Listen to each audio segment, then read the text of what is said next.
Hello everyone, today we are going to talk about patient follow-up during radiotherapy and especially during chemoradiation.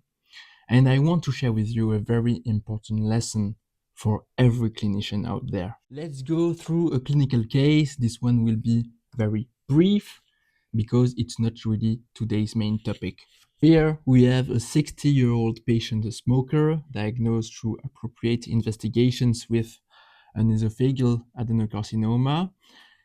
He's a CT3N1M0, no distant metastasis on PET CT, and a neoadjuvant chemoradiotherapy is proposed according to the cross protocol at the tumor board.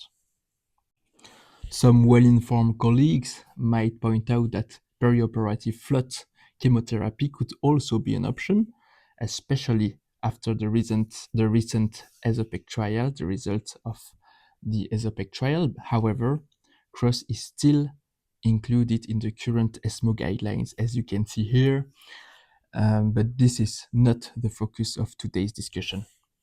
For those who may not know, the idea behind the CROSS protocol is to give pre-operative chemoradiation followed by surgery to after that remove the esophagus. This approach has shown better outcome compared to surgery alone. The chemotherapy consists of weekly carboplatin and paclitaxel for 5 weeks. Let's say that he started his treatment, so his chemoradiation treatment 3 weeks ago. So now we are at the 3rd week of chemoradiation therapy, and he reports odynophagia over the past few days, which you could attribute to expected esophagitis from radiotherapy, of course. Today he adds that he feels a bit weak, and he mentions taking paracetamol at home because he had a mild fever the night before.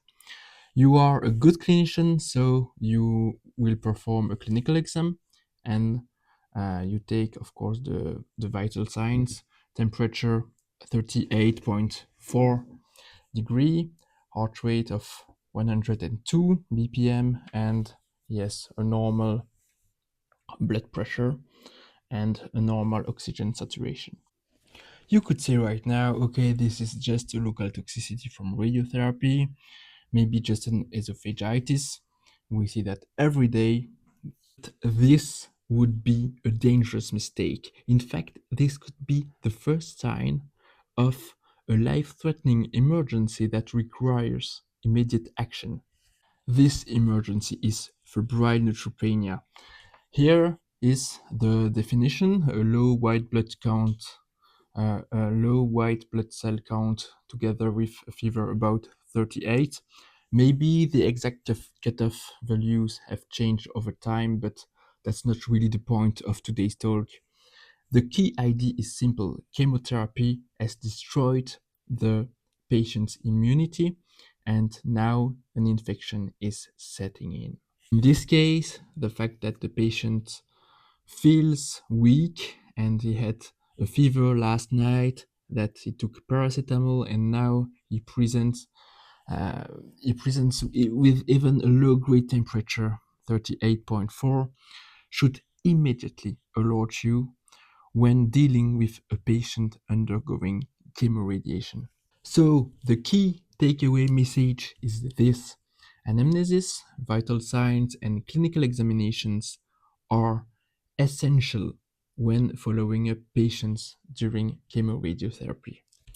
And here, fortunately, you checked the vital signs, and this is very good. And you took the time to perform a clinical examination, and this is very good too. Here, the clinical examination is not detailed here. Otherwise, if you haven't done that, you might have simply increased the pain medication and completely missed the real problem. Paracetamol itself in this situation is a trap because it can mask the fever and make it undetectable, increasing the risk of missing the diagnosis. But in this case, since you conducted a proper anamnesis, you were able to identify the problem. So do not miss this diagnosis. It is crucial because antibiotics must be started as quickly as possible. Always follow your patient's undergoing chemoradiation, carefully ask if they have had any fever, any chills, or if they needed paracetamol. Never dismiss these symptoms.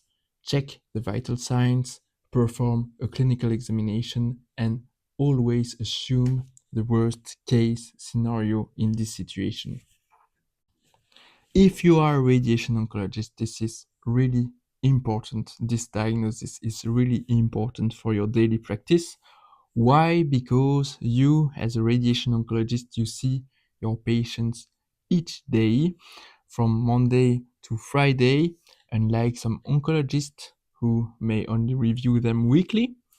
This puts you in a unique position. You are often the first to detect the treatment related symptoms, the fever, the chills.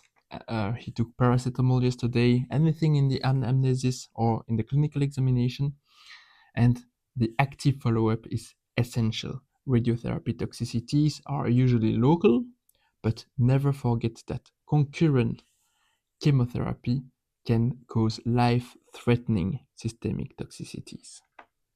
Here is a list of patients who typically receive chemoradiation. This one is non exhaustive: head and neck cancer, small cell cancer, non small cell cancer, esophageal cancer, anal cancer, rectal cancer, cervical cancer, glioblastoma. These are the patients at risk of febrile neutropenia. They must be followed closely, and even the smallest complaint should be never dismissed. Of course, patients with prostate cancer and breast cancer who usually do not receive concurrent chemoradiation must also be followed carefully. Don't get me wrong, but in these cases, the focus is primarily on local toxicities rather than systemic risks.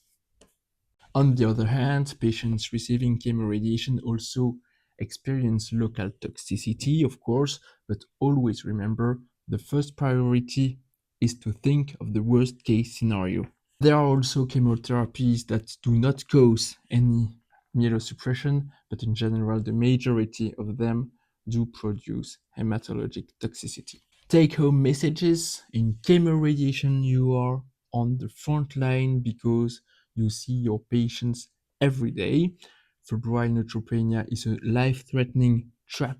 Any fever must raise concern, even if the symptoms seems minor.